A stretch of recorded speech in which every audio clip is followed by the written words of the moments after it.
Hi, professionals. SoFeya Sarah Joseph here, author of Choreography of Awakening, international speaker, former Olympic figure skating coach, and founder and creator of imagintlife, a revolutionary path to mastery of self that leads towards creation of your masterpiece, the life you were born to live according to your life's blueprint.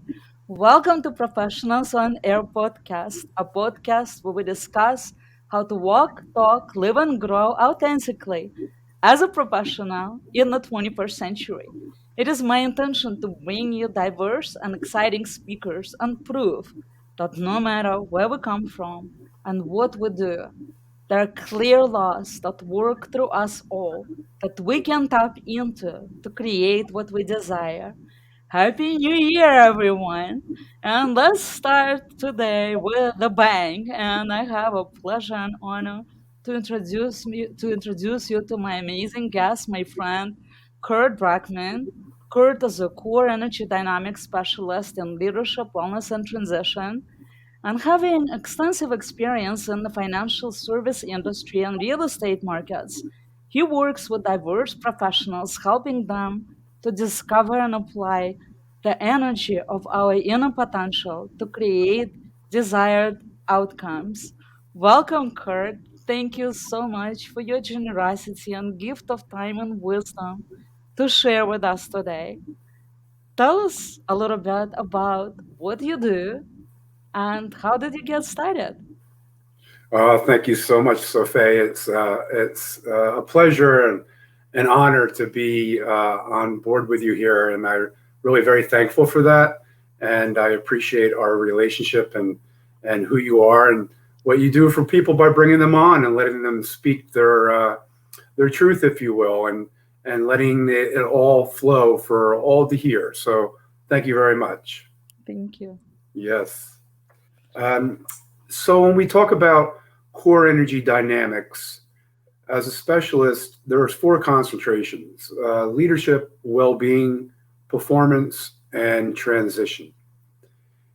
In these four concentrations, it's very important for us to realize as individuals that we are simply that. We all have that in common with the fact that we are our own leaders. And with that, it's very important to understand that there's a process that comes along with leadership. And in the process of leadership, we need to be 100% in the process. And this also goes not just for leadership, but the well being. Because in the core dynamics, we really strive for the four things of the leadership and being able to express ourselves in the way we would like to be. In other words, our who. Who are we? And with the leadership, that we would like to have well-being. Very important, as we all know, that our well-being, it enables us to progress forward in our desired intentions with the ability to realize that we are the leaders of our well-being. Along with the well-being is the performance as well. That we would like to perform to the best of our capability. And with that, I profess that we do that at 100%. 100% of everything, 100% of being a leader, 100% of the well-being, 100% of our performance, realizing that if we give 100%, then no matter what the outcome might be, important not to attach ourselves to outcome, to simply be it in the moment and to work through it. And our performance, our desired performance, will be achieved with intentions, not goals. Goals can be a outside influencer that if we don't achieve the asked goal, then we might decline in our energy group. Now, when I speak about the energy group, there are two types. There are the anabolic energy, which is the higher filling energy, which we all prefer. Then there's the catabolic. The catabolic is a low-lying energy and it's draining. It's not constructive like the anabolic. It's a draining and destructive, if you will. And we tend to lay there because it's comfortable being uncomfortable. So I always ask individuals and groups that I work with, tell me, what's it like being comfortable getting uncomfortable, or uncomfortable getting comfortable. See, there's a difference. And this is where we need to understand that transition. We're now into the transition. We've, we've defined the leadership role, the well-being role, the performance role, and now the transition is the action. In the action, we are now combining all the four into the one and moving forward in a process that is extremely important in all of this. So if I may, SoFeya, I'd like to explain in short detail, if you will, that the process is such. It begins with awareness. Now, the awareness, remember, we're dealing with leadership, independently leadership, performance, well-being, transition. All those four are intertwined into this process. Awareness first. Let's become aware of our surroundings, of our senses, which is what happens in awareness, because we are now in touch with our taste, our feel, our touch, our intellectual property, our ability to smell, our ability to hear and see. All these things provide us with the tools, in one way or another, to become aware of what is happening in the moment. And when we can come into the moment and be aware of how that is, we now are into the area of acceptance, because we are aware of what the issues might be or where our energy is lying at the moment. And with that, we accept it. That gives us the availability to validate. So we have now made aware of what the issues might be within ourselves or in our energy groups.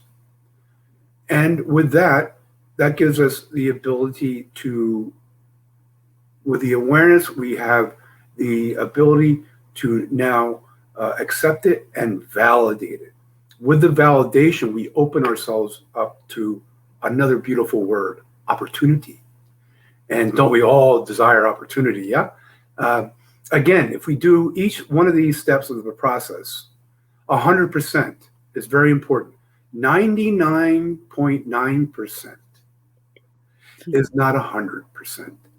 Therefore, the outcome that we desire might not be such. It will shift because it's not 100%. Much like if we're on a mountain that's filled with snow. We're at the top.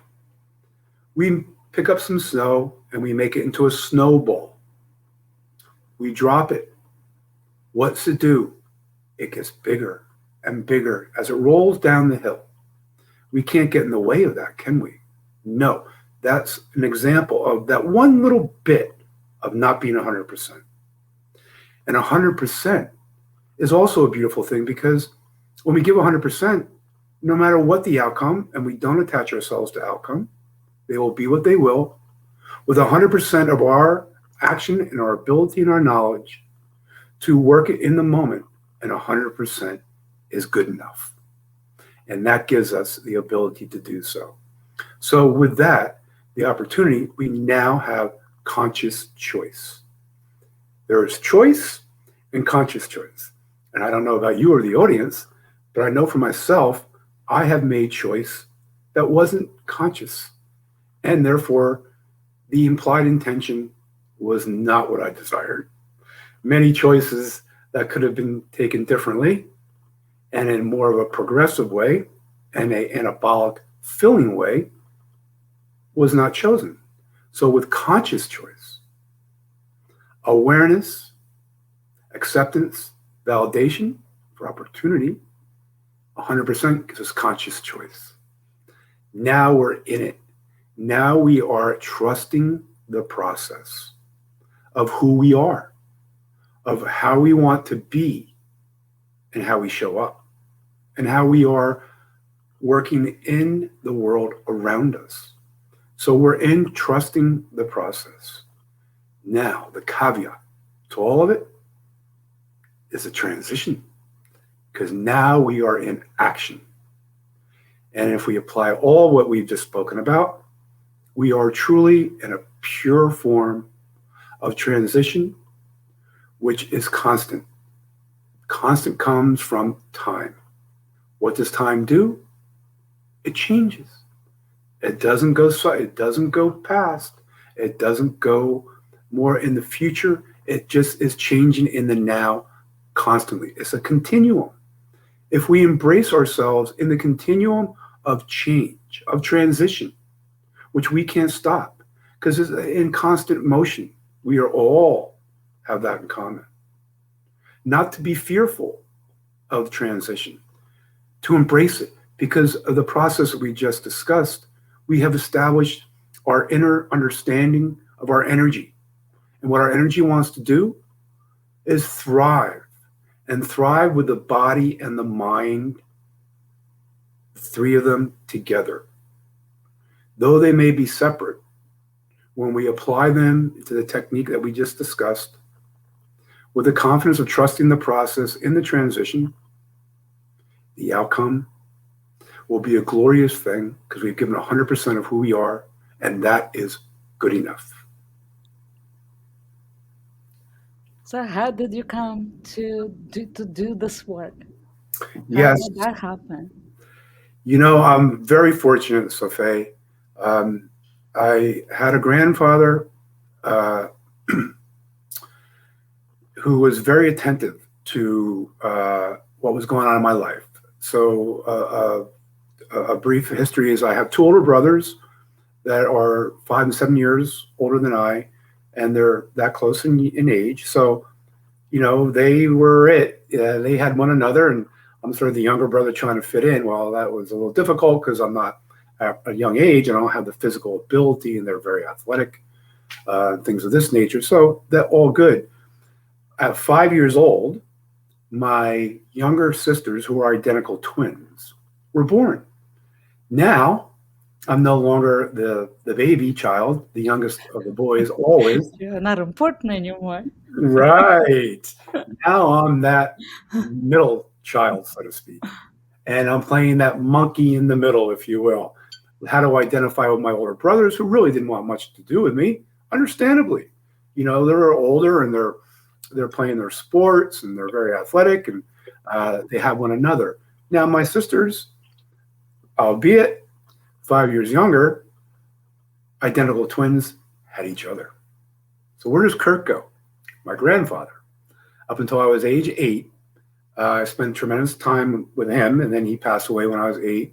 But prior to that, he, in conjunction with my father, would start me out at 4 and 5 years old, walking through woods, appreciating gardens, walking with nature, not being afraid of it. I was fearful walking through those woods, SoFeya, at that age. And after my grandfather had prepped me for all this and taught me other valuable things, collect coins. A penny can be worth more than a quarter. Well, how could that be? Well, a penny, if it's misprinted in the mint, is now a unique penny and is more valuable than a quarter. The idea was save your money always. So these messages that my grandfather was instilling with me, and then when he passed, my father picked up the pace, and he too. Little did I know that it was in their being. This is how they operate. So after my grandfather moved on, Dad picked up the pace until I was 13, and Dad passed away then. So I had lost two of my major mentors at a young age. But the lessons they taught me were fabulous. In particular, the walk through the woods became not only during the daytime with them, one of them, but at night. And when I was about 5, soon after my grandfather had passed, my father insisted we like to walk after meals at dinner, after dinner, go for a nice long walk. Obviously, it'd be dark out most of the time. One night, we're walking hand in hand. He says, Kurt, we're not going to walk hand in hand anymore. And we're in the dark of the woods. I'm like, oh, no, Dad, yeah. He says, oh, no, we're not. Why? Well, what's wrong, Kurt? Uh, I'm frightened. Why do you have fear, Kurt? Because it's dark, Dad. Kurt, look up through the woods. I saw stars. I saw the moon. I saw light. Even on cloudy nights, didn't matter. Dad, where's the light? This became a procedure. We'd walk through and he'd let go and let me go ahead of him, be behind me. Where's the light? Kurt, the sun's going to rise. There's going to be light. There's always light. Then, as time progressed a little bit, and I was walking ahead of him on my own, he said, I'm going to leave you and I'm going to go back to our house and you're going to walk to the neighbor's house by yourself in the darkness. No, no, Dad, please, no. Kurt, yes. Remember, there is always light. When you keep walking, you will see the light of the house of your neighbor. There's light and darkness. It's a light switch. What do we do when we walk into a dark room? All of us. We look for that switch. We You like, look for that light. yes, you saying that. I mean, I even did I write about that? Just remembering being 5 year old and scared of dark, and my parents wouldn't be home, and I would be running from room to room, turning the light switches on, and I wouldn't go to sleep with the lights off. It'd be like light everywhere. Yes. Yes. So, we all can relate, SoFeya, and it's just how we relate to this. And, we all have so much in common. And that was part of the process. We've spoken about the seven steps, if you will, of the awareness, the acceptance, the validation, creating an opportunity to conscious choice, trusting the process, and taking the action in the transition. I know it sounds long. I know it may seem a little bit much, but it's not. If we take each step at a time with 100%, we will get there. And the ability to face darkness, knowing that it's only temporary, because again, what does time do? Changes. It's a continuum. We're a continuum. You and I in the audience are continuums. This is where being able to be understanding of who we are and how our energy swings are simply that. They're moments. Fear is an energy swing. Gratitude is an energy swing. These are things that if we realize that they're only temporary, albeit we can make them more than temporary, both in a draining catabolic state where we just retreat, or we choose to take the anabolic where we're going to fill and get out of retreat. And we're going to be able to accept who we are and not be fearful. There's no reason for fear. Bring it in. Bring it in. Welcome it. Hi, fear, you're here. I know you're here. And guess what, fear?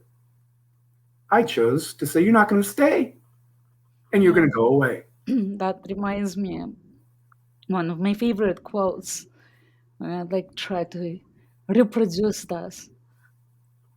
The the level of mind's evolution is accepting the unacceptable. So good. So good, SoFeya. This is a beautiful story, Kurt. Thank you for sharing the story. It's Thank you, really, yeah. SoFeya, for having me, really. You're very special, and I'm very privileged. Thank you. It's a beautiful connection that you had with your father and your grandfather. Kurt, what would you say the professionalism mean to you? What does it mean to you? Mm. Professionalism for me is quite simple and maybe deep. That whatever we can help others help themselves with, to me, that's professional. We're Hmm. here to partner, not anything more than that with one another. And if the audience can embrace that and really dive into it and engage in it, the ability to achieve our desired intentions are fabulous. Though they might not be all of what we desire or all the intention, it's certainly enough because we gave 100%. Hmm. What is your biggest strength as a professional? As a professional, my biggest, I'm sorry. Your biggest strength. Your biggest strength as a Yes, professional. yes. As is identifying immediately with the client or clients, because it is about them, and to gain trust both ways, transparency and honesty. Hmm. What Then would we you? can. Yeah, go ahead. Yeah, I was Sorry. going to say. Then we can all thrive together, right? That's a win-win. What would you say your biggest weakness as a professional is? Oh my goodness. I don't know. Certainly that's a good question. The immediate thought is empathy, but empathy is a beautiful thing. I enjoy being empathetic. I've enjoyed being compassionate. If there's any sort of downfall in Kurt, it's that I like to continue, and that sometimes may be difficult for others, but for me, it's very natural. So is engaging the others to understand if it's natural for myself, it is certainly natural for you. So that's where I like to dig out of that a little bit.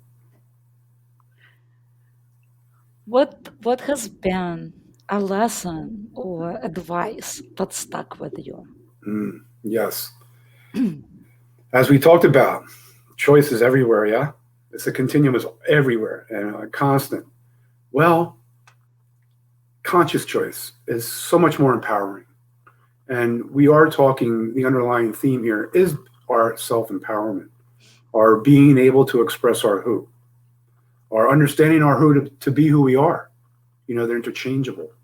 So, with all that, I think it's really important that we are able to stay in that continuum and to relate it to one another as much as possible. Remember, SoFeya, it's very important that everyone we meet is our teacher and our student too.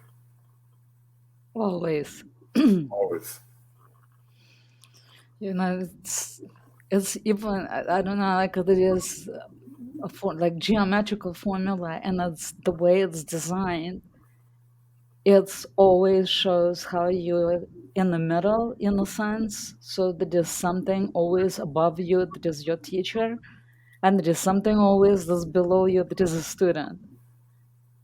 And so, but you always have to look up because there is always a teacher in front of you. Everything you see is a teacher. And if you don't accept that as that, that bites you in the butt big time, all the time. So true. It is. We're looking right at it all the time. It's Knowledge is a very important thing, and however we show up with it is our choice. But to be able to communicate, you I know, think bringing that forward is so important because also a lot of times as we grow older, we may think, well, I've had all these lessons and I have all this wisdom and I know it. And who are you? A younger person is not, doesn't understand these things because they haven't lived through the lessons that we have lived through. And it's so humbling to recognize, oh, wait a second, this younger person actually is way ahead of me. And there is much that I can learn from that. And it's so it's tricky in that point to recognize and see that the younger ones have so much more to bring in. But at the same time, for the younger ones to have that humility to see the gift of wisdom of the older ones, and that's where that dance comes in that perspective.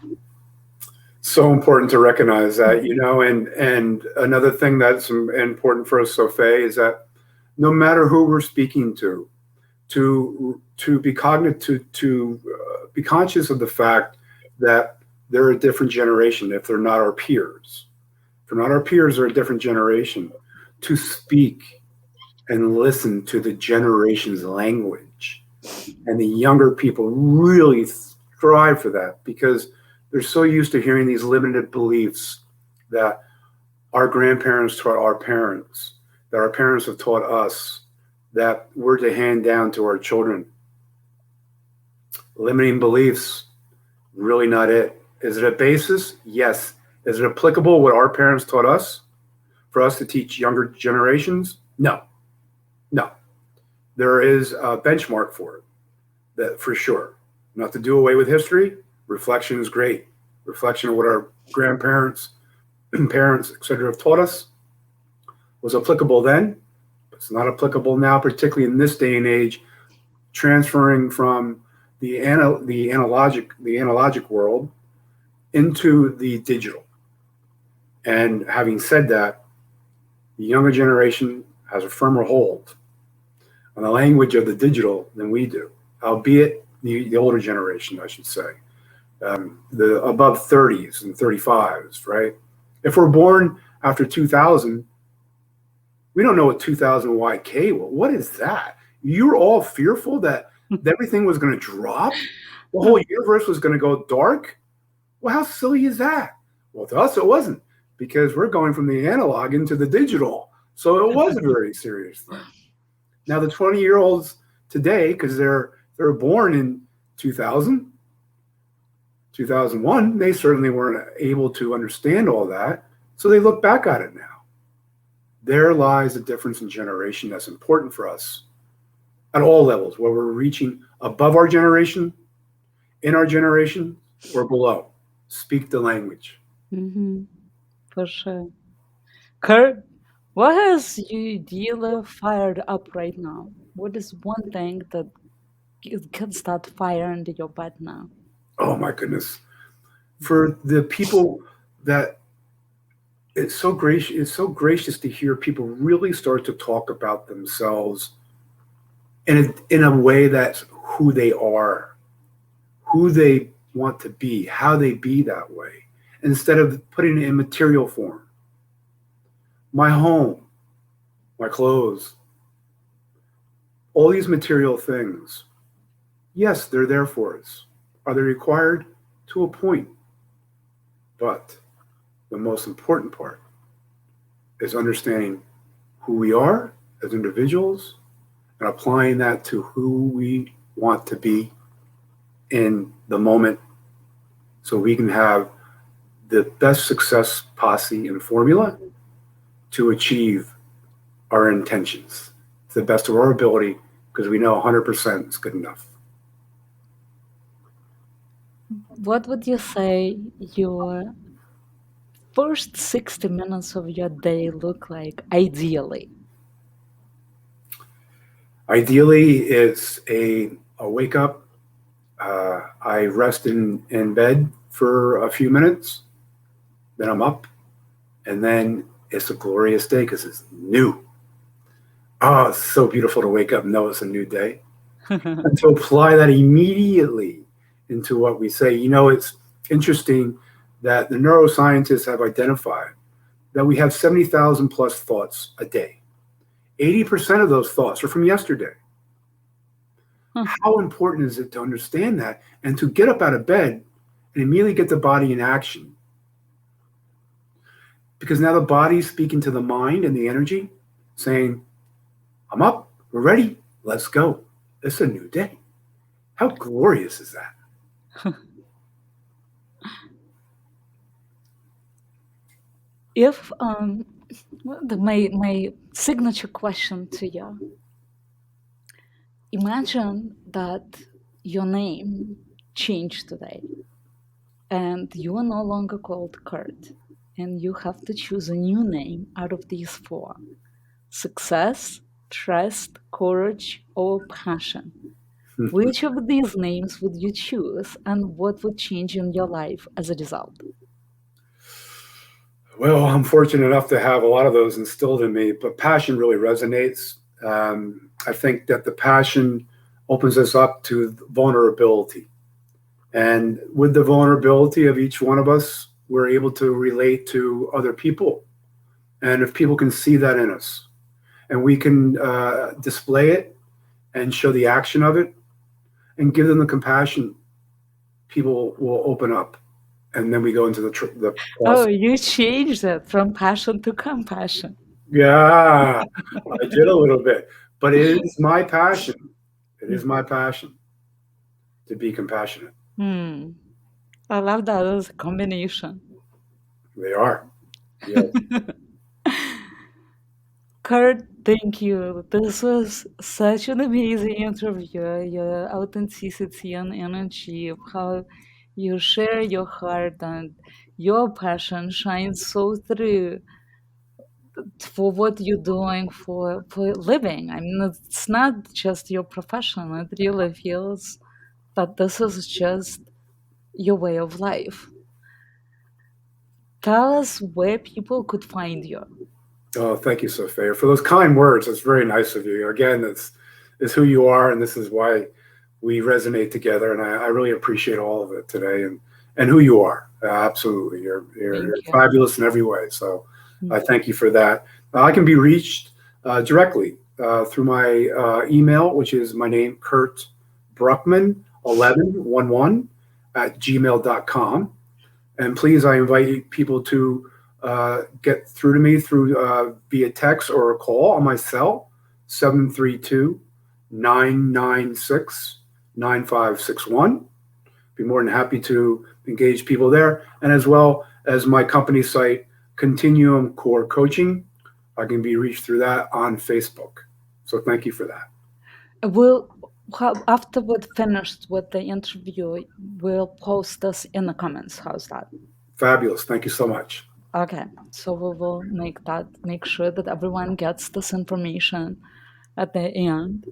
Thank All you. right, professionals, thank you so much for tuning in to our first show of the year, the Professionals on Air podcast, a podcast where we discuss how to walk, talk, live, and grow authentically as a professional in the 21st century. If you want to be a featured guest, please send me a direct message. And to learn more about Kurt and what he does, connect with him in his email or Facebook. The link is going to be provided in the comments. And we appreciate your comments and feedback and can't wait to see you next Wednesday, where I will introduce you to Kylie Horrell. And she is a business coach specialized in designing, building, and scaling businesses virtually from nothing. Don't miss that. As always, send us your questions. Ciao.